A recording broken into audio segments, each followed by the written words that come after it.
निंबाहेड़ा शहर में नकाबपोश लुटेरों ने शनिवार को एक निजी बैंक से लाखों रुपए लूट लिए थे। लूट की सीसीटीवी तस्वीर सामने आई है। ये लूट चित्तौड़गढ़ के निंबाहेड़ा में एक्सिस बैंक की शाखा में की गई थी। निंबाहेड़ा स्थित एक्सिस बैंक में शनिवार को हुई 33 लाख की डकैती मामले में रविवार को पुलिस ने सीसीटीवी फुटेज जारी किए। इस वीडियो में पांचों बदमाशों के चेहरे नजर आ रहे हैं। पुलिस ने इस वीडियो को जारी कर लोगों से अपील की है कि वीडियो में दिख रहे बदमाशों का सुराग मिले तो सूचना तुरंत दें। सीसीटीवी फुटेज में सबसे पहले सफेद रंग की टी शर्ट में एक बदमाश बैंक में अंदर घुसता नजर आ रहा है। इसके बारे में बैंक कर्मचारियों ने बताया कि उसने बैंक में घुसकर अकाउंट खोलने की बात कही। इसके बाद नीली शर्ट और सफेद शर्ट में दो बदमाश बैंक के बाहर पहुंचे। इनमें से एक के पास नीले रंग का बैग था। इनके अंदर जाते ही तुरंत दो बदमाश, एक नीली चेक शर्ट और दूसरा व्हाइट कैप और टी शर्ट में अंदर जाता दिख रहा है। इसके बाद लूट की घटना को अंजाम दिया गया। कुछ ही मिनटों में इन पांचों बदमाशों ने एक्सिस बैंक से 33 लाख रुपए लूट लिए और बेधड़क होकर निकल गए। एक्सिस बैंक में दिन दहाड़े हुई ये डकैती पुलिस के लिए बड़ा चैलेंज है। पांचों डकैतों की गिरफ्तारी के लिए पुलिस जगह जगह दबिश दे रही है। मुखबिरों को भी एक्टिव किया गया है।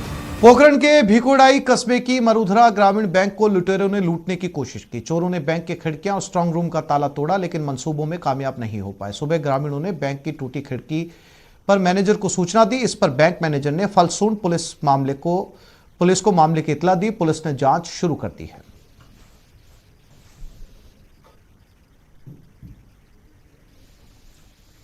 राजकीय अस्पताल देवली में एक महिला ने फर्जी नर्स बनकर इलाज के लिए आई बुजुर्ग महिला से ठगी की वारदात को अंजाम दिया। वारदात के बाद फर्जी नर्स फरार है। वारदात की सूचना पर हनुमाननगर थाना पुलिस मौके पर पहुंची और पीड़िता से घटना की जानकारी ली। पीड़िता ने बताया कि करीब 1 तोला सोने के आभूषण ठगे गए हैं। वहीं पुलिस ने सीसीटीवी फुटेज के आधार पर आरोपी महिला की पहचान शुरू कर दी है।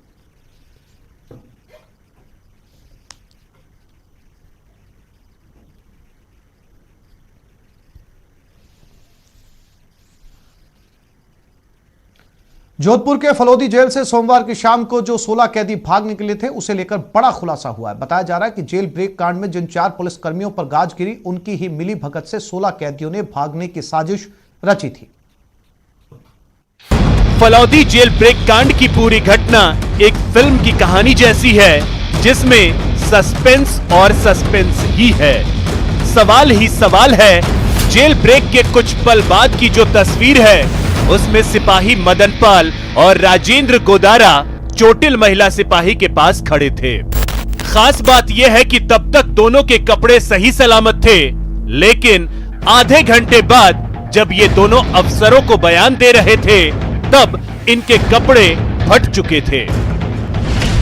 कपड़े कैसे फटे? जब अधिकारियों ने दोनों से सवाल किया था, तो इन्होंने कहा था कि कैदियों के साथ धक्का मुक्की की वजह से इनके कपड़े फटे थे, इन्हें चोटें आई थी। अगर ये तस्वीर ना होती तो शायद दोनों की कहानी पर भरोसा कर भी लिया जाता, लेकिन कपड़ों के उधड़े हुए धागों ने इनके साजिशों की पोल खोल दी। रही बात महिला गार्ड की, तो उसने भी अधिकारियों को जो कहानी सुनाई, वो पचने लायक नहीं थी। कैदियों के भागने के बाद महिला गार्ड मधु ने काफी बढ़ा चढ़ाकर बताया था कि भागते समय कैदियों को उसने रोकने की कोशिशें की। इस दौरान कैदियों ने उन्हें उठाकर फेंक दिया। इससे वो चोटिल भी हुई, लेकिन खुद की परवाह किए बगैर उसने भरसक कोशिश की।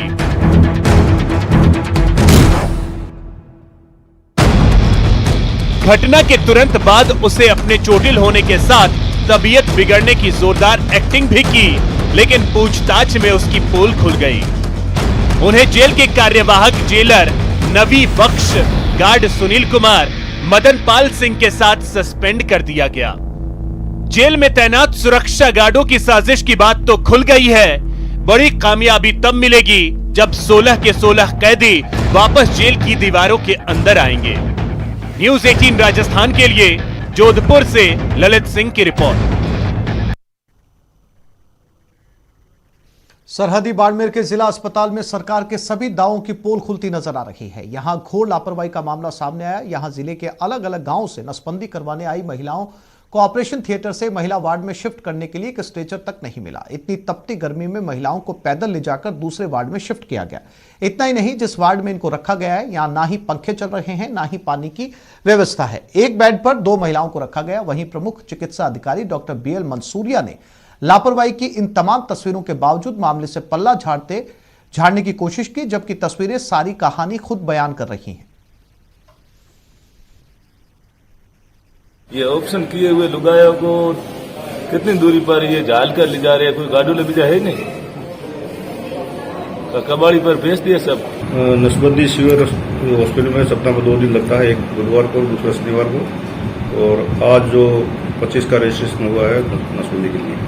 वार्ड में अगर वो दिन में देख लेता हूँ, सदर की कमी नहीं है, और स्टेशन तो सभी जगह, कहाँ स्टेशन नहीं है, कोई वार्ड है। 22 मार्च को एक बच्ची का जन्म फ्लाइट में होता है। दुनिया भर में सुर्खियां बनती हैं। वहीं बच्ची आज भी चर्चा में है और इस बार चर्चा हो रही है उसके बर्थ सर्टिफिकेट को लेकर, जिसे बनाने के लिए उसके परिजन दफ्तरों के चक्कर काट रहे हैं। फ्लाइट में डिलीवरी सर्टिफिकेट का चक्कर, जवाजा से ब्यावर तक सरकारी चक्कर, बर्थ सर्टिफिकेट के लिए ऑफिस।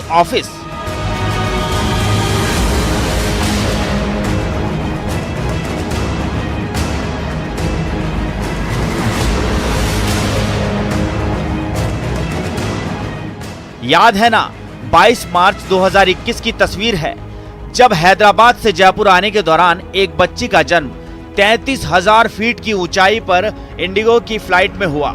तस्वीरें वायरल हुई। इस बच्ची को दुनिया भर से आशीर्वाद भी मिला। इंडिगो की तरफ से तो इस बच्ची को आजीवन फ्री में यात्रा की सौगात भी मिली। लेकिन आज इसी बच्ची के बर्थ सर्टिफिकेट के लिए अजमेर के रहने वाले इसके माता पिता ऑफिस के चक्कर लगाने को मजबूर हैं। और मैं जेवाजा हॉस्पिटल में एडमिट करवाया था। उसमें मेरे को जेवाजा हॉस्पिटल से मेरे को पर्चे दिया था। मैं पर्चे लेके सुरजपुरा मेरा पोस्ट में गया था। पोस्ट वाला बोला जेवाजा जाओ, जेवाजा हुआ डिलीवरी, जेवाजा जाओ। और दूसरे आदमी तो बोलता जयपुर फ्लाइट में हुआ तो फ्लाइट में जाके जयपुर जाके बनाना पड़ेगा। मेरे को 3-4 दिन हो गए इधर से इधर घूमते हुए, अभी तक मेरे बच्चे का जन्म पत्र नहीं बना। और मेरे को जेवाजा पूछ गया तो जेवाजा से बोला पंचायत से बनेगा, पंचायत बोला वहाँ से बनेगा। 22 मार्च को इंडिगो की फ्लाइट से ललिता हैदराबाद से जयपुर आ रही थी। इसी दौरान फ्लाइट में ललिता को प्रसव पीड़ा हुई। इंडिगो क्रू मेंबर्स और ऑन बोर्ड डॉक्टर की मदद से सफल डिलीवरी करवाई। ललिता ने 33,000 फीट की ऊंचाई पर बच्ची को जन्म दिया। अब बच्ची के बर्थ सर्टिफिकेट बनने में मुश्किल आ रही है। नियमों में जटिलता की वजह से जन्म प्रमाण पत्र बनने में देरी हो रही है। बच्ची के परिजन जवाजा से ब्यावर का चक्कर लगा रहे हैं, लेकिन अभी तक बच्ची का जन्म प्रमाण पत्र नहीं बन पाया है। बड़े कम ही मौके होते हैं जब किसी का जन्म फ्लाइट में हो। ये बच्ची खुशनसीब है, उसे जीवन भर फ्री में फ्लाइट में सफर करने का अधिकार मिल गया है। लेकिन उसे जीवन के सबसे बड़े अधिकार यानी बर्थ सर्टिफिकेट देने में सरकारी विभाग टाल मटोल कर रहा है। सरकारी विभाग की संवेदनहीन व्यवस्था इस बच्ची के परिवार के लिए मुश्किल पैदा कर रही है। अजमेर से न्यूज़ 18 के लिए चंद्रशेखर की रिपोर्ट। एक तो बढ़ता तापमान, ऊपर से पानी की दिक्कत ने अजमेर वासियों की दिक्कत और बढ़ा दी है। नगरीय सीमा से सटे पालरा गांव के ग्रामीण जलदाय विभाग की उदासीनता से खासे ग्रामीण नाराज है। ग्रामीणों का आरोप है कि गांव में पानी की सप्लाई का कोई निश्चित समय नहीं है। गांव में बनी टंकी की भी विभाग की ओर से कोई सुध नहीं ली जा रही। महिलाओं को 2 से 3 किलोमीटर तक पैदल चलकर पानी लाना पड़ता है या फिर अपनी जेब से पैसे खर्च कर निजी टैंकर मंगवाने पड़ते हैं। वहीं इसके उलट जलदाय विभाग के अधिकारियों की माने तो पानी का कोई संकट है ही नहीं, 24 घंटे पानी आ रहा है।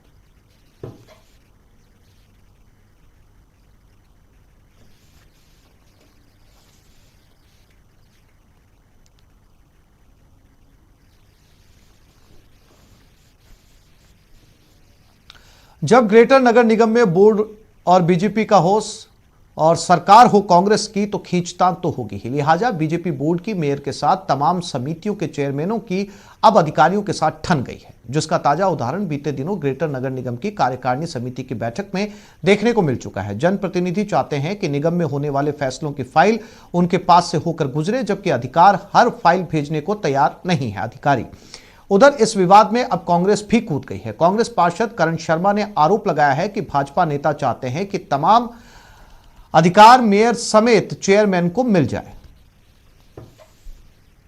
उन्होंने कुछ फैसले ऐसे लिए जो उन्होंने खुद के व्यक्तिगत स्तर पर लिए, जिनकी जानकारी हमारे मेयर साहिब को भी नहीं थी। इस बात का पूरे ही सदस्यों ने विरोध किया कि आप जो भी फैसले ले रहे हैं इंडिविजुअल, उनको मेयर साहिबा की जानकारी में या जो भी चेयरमैन से संबंधित उन सभी की जानकारी में। साहब, मैं इतने सारे 150 लोग जो हैं उनका, तो हम जो पार्षद है, जो जनप्रतिनिधि हैं, वो 3-3, 4-4 हजार, 10,000, 15-15 हजार लोगों को हम जवाब देते हैं। तो जब हम 10-10 हजार लोगों को जवाब दे सकते हैं, तो फिर यहाँ पर जो प्रश्न है उनका जवाब तो अल्टीमेटली देना। कोटा में चंबल नदी में नाव डूबने से 13 लोगों की मौत हो गई, जिसके बाद भी वन विभाग लापरवाह है। अब राष्ट्रीय चंबल घड़ियाल सेंचुरी में खुलेआम वन्य जीव संरक्षण अधिनियम की धज्जियां उड़ाई जा रही हैं। जानलेवा पर्यटन के साथ शराब पार्टियां सेंचुरी में खुलेआम चल रही हैं। राष्ट्रीय चंबल घड़ियाल सेंचुरी के जामुनिया आइलैंड को राजस्थान के मिनी गोवा के नाम से जाना जाता है। यहां वन्य जीव संरक्षण अधिनियम की धज्जियां उड़ाई जा रही हैं। ना तो यहां पर मोटर बोट चलाने की परमिशन है और ना ही बिना आज्ञा के सेंचुरी एरिया में पर्यटन करने की मंजूरी। लेकिन इस क्षेत्र में इन दिनों आसपास के ग्रामीण अनधिकृत नाव चलाकर जानलेवा पर्यटन करवा रहे हैं।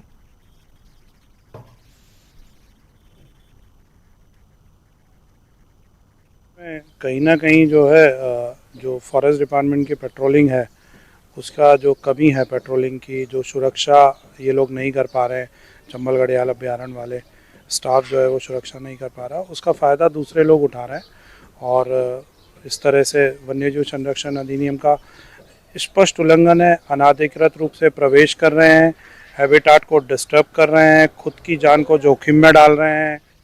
यहाँ एक छोटे से ब्रेक के लिए रुक रहे हैं, जल्द लौटते हैं। अगर कोई आपसे ये कहे कि भारत पर अब दुश्मन देश की मिसाइल काम नहीं करेगी, तो बहुत मुमकिन है आप उसकी बात को फिल्मी कहकर खारिज कर दें। लेकिन डीआरडीओ ने नामुमकिन को मुमकिन कर दिखाया है। देखते हैं इस रिपोर्ट में। नेवी को मिला एक और घातक हथियार, दुश्मन की मिसाइल करेगा मिसमार, धरे रह जाएंगे मंसूबे, साजिश होगी तार तार। डीआरडीओ की एक और उड़ान। रक्षा अनुसंधान और विकास संगठन यानी डीआरडीओ ने नौसेना के जहाजों को दुश्मन की मिसाइलों के निशाने से बचाने के लिए नया कवच तैयार किया है। नौसेना की जरूरतों को देखते हुए जोधपुर डिफेंस लेबोरेटरी ने इस अभेद कवच को तैयार किया है। पिछले दिनों भारतीय नौसेना ने अरब सागर में इस सुरक्षा कवच का परीक्षण किया, जो पूरी तरह सफल रहा। और अब कोई भी दुश्मन की देश की जो मिसाइल है वो हमको धोखा नहीं दे पाएगी, हमारी इस चाफ के कवच को नहीं भेद पाएगी। जंगी जहाजों में चाफ रॉकेट लगाने का फायदा ये होता है कि ये जब लॉन्च किए जाते हैं तब दुश्मन का मिसाइल इनसे टकराकर हवा में ही फट जाता है। इससे जंगी जहाज बच जाते हैं। ये ठीक वैसा ही उपकरण होता है जैसा कि फाइटर जेट्स में एंटी मिसाइल फ्लेयर सिस्टम होता है, यानी मिसाइल को आते देख एंटी फ्लेयर सिस्टम जेट के पीछे आग के फव्वारे छोड़ता है। इनसे टकराकर मिसाइल नष्ट हो जाती है। इससे आपका जो हजारों करोड़ का शिप है वो बच जाता है थोड़े से ही मटेरियल्स को डिप्लॉय करने में। तो इस टेक्नोलॉजी की बहुत बड़ी खासियत है। ये टेक्नोलॉजी आत्मनिर्भर भारत मिशन के तहत विकसित की गई है, जिसके लिए रक्षा मंत्री राजनाथ सिंह ने डीआरडीओ की टीम को बधाई दी है। न्यूज 18 राजस्थान के लिए जोधपुर से ललित सिंह की रिपोर्ट।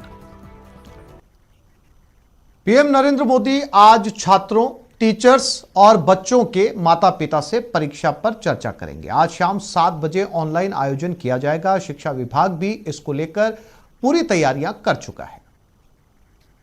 नमस्कार दोस्तों। अब जानते हैं हम पिछले 1 साल से कोरोना के बीच जी रहे हैं और उसके कारण आप लोगों से मिलने का मोह इस बार छोड़ना पड़ रहा है और मुझे भी एक नए फॉर्मेट में आपके बीच आना पड़ रहा है। ये परीक्षा पे चर्चा का पहला वर्चुअल एडिशन है। मोदी जी करेंगे परीक्षा को अवसर में परिवर्तित। समस्या तब होती है जब हम एग्जाम को ही जैसे जीवन के सपनों का अंत मान लेते हैं। दरअसल एग्जाम जीवन को गढ़ने का एक अवसर है। मोदी जी करेंगे बच्चों से दोस्त बनकर बात। ये राय मैं पीएम के रूप में नहीं दे रहा हूं, लेकिन एक दोस्त के रूप में बताता हूं। और पूछेंगे पेरेंट्स और टीचर्स का भी हालचाल। आपकी सोच, मेरी सोच, आपके इरादे, मेरे इरादे, हम साथ साथी हैं। मोदी जी दिलाएंगे तनाव से मुक्ति। मेरे दोस्त क्या कहेंगे, मम्मी पापा क्या बोलेंगे, वो तनाव कभी कभी बोझ बन जाता है। मोदी जी जगाएंगे बच्चों में नई शक्ति। देखिए दोस्तों, खाली समय इसको खाली मत समझिए, ये खजाना है, खजाना। पार होंगी बाधाएं, खोजेंगे नई दिशाएं। अच्छी किताब, अच्छी मूवीज, अच्छी कहानियां, अच्छी कविताएं, अच्छे मुहावरे या अच्छे अनुभव, ये सब एक प्रकार से ट्रेनिंग के ही टूल्स हैं। आइए करते हैं नए ढंग से परीक्षा पे चर्चा वर्चुअली। ये परीक्षा पे चर्चा है, लेकिन सिर्फ परीक्षा की ही चर्चा नहीं है। आइए करते हैं परीक्षा पे चर्चा। तो आज शाम 7 बजे मोदी सर की लगेगी क्लास, छात्रों को मिलेगा परीक्षा का मंत्र। नमस्कार, नमस्कार दोस्तों। अब जानते हैं हम पिछले 1 साल से कोरोना के बीच जी रहे हैं और उसके कारण आप लोगों से मिलने का मोह इस बार छोड़ना पड़ रहा है और मुझे भी एक नए फॉर्मेट में आपके बीच आना पड़ रहा है। ये परीक्षा पे चर्चा का पहला वर्चुअल एडिशन है। मोदी जी करेंगे परीक्षा को अवसर में परिवर्तित। समस्या तब होती है जब हम एग्जाम को ही जैसे जीवन के सपनों का अंत मान लेते हैं। दरअसल एग्जाम जीवन को गढ़ने का एक अवसर है। मोदी जी करेंगे बच्चों से दोस्त बनकर बात। ये राय मैं पीएम के रूप में नहीं दे रहा हूं, लेकिन एक दोस्त के रूप में बताता हूं। और पूछेंगे पेरेंट्स और टीचर्स का भी हालचाल। आपकी सोच, मेरी सोच, आपके इरादे, मेरे इरादे, हम साथ साथी हैं। मोदी जी दिलाएंगे तनाव से मुक्ति। मेरे दोस्त क्या कहेंगे, मम्मी पापा क्या बोलेंगे, वो तनाव कभी कभी बोझ बन जाता है। मोदी जी जगाएंगे बच्चों में नई शक्ति। देखिए दोस्तों, खाली समय इसको खाली मत समझिए, ये खजाना है, खजाना। पार होंगी बाधाएं, खोजेंगे नई दिशाएं। अच्छी किताब, अच्छी मूवीज, अच्छी कहानियां, अच्छी कविताएं, अच्छे मुहावरे या अच्छे अनुभव, ये सब एक प्रकार से ट्रेनिंग के ही टूल्स हैं। आइए करते हैं नए ढंग से परीक्षा पे चर्चा वर्चुअली। ये परीक्षा पे चर्चा है, लेकिन सिर्फ परीक्षा की ही चर्चा नहीं है। आइए करते हैं परीक्षा पे चर्चा 7 अप्रैल 2021 बुधवार शाम 7 बजे टीवी चैनल्स और डिजिटल मीडिया पर कई क्षेत्रीय भाषाओं में उपलब्ध।